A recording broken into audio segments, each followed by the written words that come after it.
আজকে আলুর দম করছি। ছোটো ছোটো আলু কিনে এনেছি, প্রেসার কুকারে সেদ্ধ করে নিলাম। তারপরে এদিকে কড়াইশুঁটি, লঙ্কা চিড়ে রেখেছি, টমেটো, এদিকে আদা বাটা, আর এদিকে আলুর দমের একটা মশলা। তো তোমরা দেখতে থাকো আমি কীভাবে আলুর দমটা তৈরি করছি। রাতের মেনু আজকে পরোটা আর আলুর দম। তোমাদের সাথে আবারও আসছি ভিডিওতে। এবার আমি তেলের মধ্যে আলু ভাজা হয়ে গেছে, এই যে একটু আলুটা ভেজে নিয়েছি, আলুটা ভেজে রেখে দিয়েছি। এবার আমি তেলের মধ্যে শুকনো লঙ্কা আর এলাচ দিয়ে দিলাম, একটু নাড়াচাড়া করবো।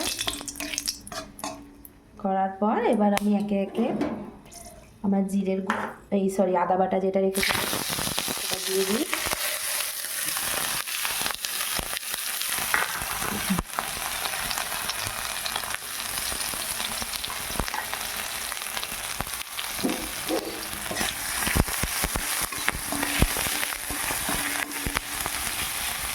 ভালো করে একটু কষিয়ে নেব।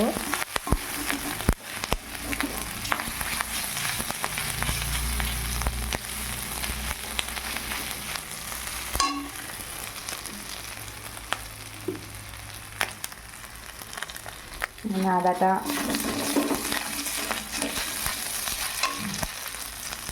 এবার আমি এখানে কড়াইশুঁটি, টমেটো আর মশলাটা দিয়ে দিলাম।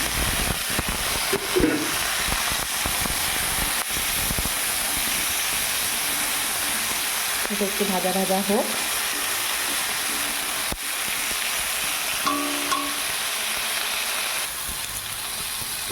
আমি যেহেতু এটা নিরামিষভাবে করবো, আজকে যেহেতু আমাদের শনিবার, তো আমার এটা ভাজা ভাজা হয়ে গেছে। এবার আমি পরিমাণ মতো একটু নুন দিয়ে নেব আর একটু হলুদ দিয়ে দিচ্ছি।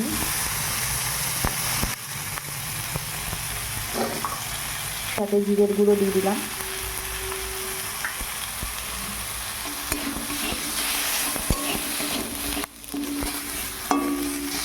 একটু জল দিয়ে দেবো।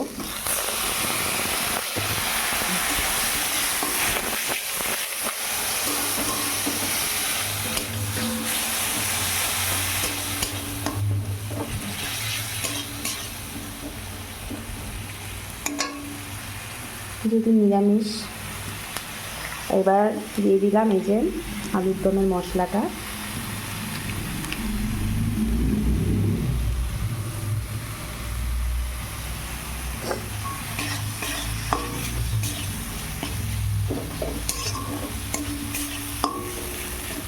ভালো করে একটু কষিয়ে নেব।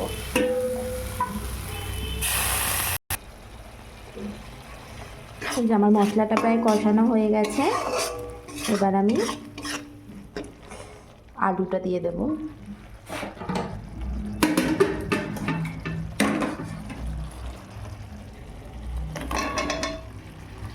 খুব কম তেলেই করছি, কেননা এমনি শরীর খারাপ থেকে উঠলাম তো, খুব বেশি তেল দিইনি, আমি কম তেলেই করছি।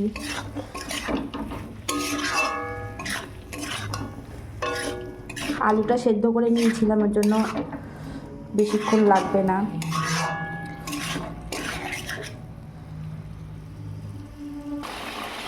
এই যে দেখো বন্ধুরা, আমি পরিমাণ মতো জল দিয়ে দিয়েছিলাম।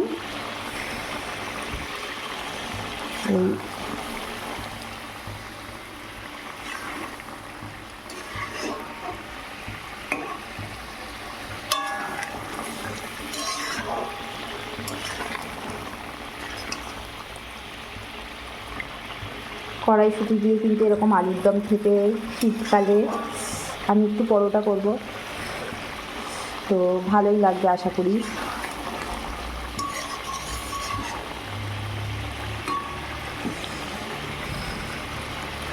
তোমরা কারা কারা খেতে চাও চলে এসো গরম গরম পরোটার সাথে আলুর দম। এই যে রেডি আলুর দম, দেখো কষা কষা করেছি।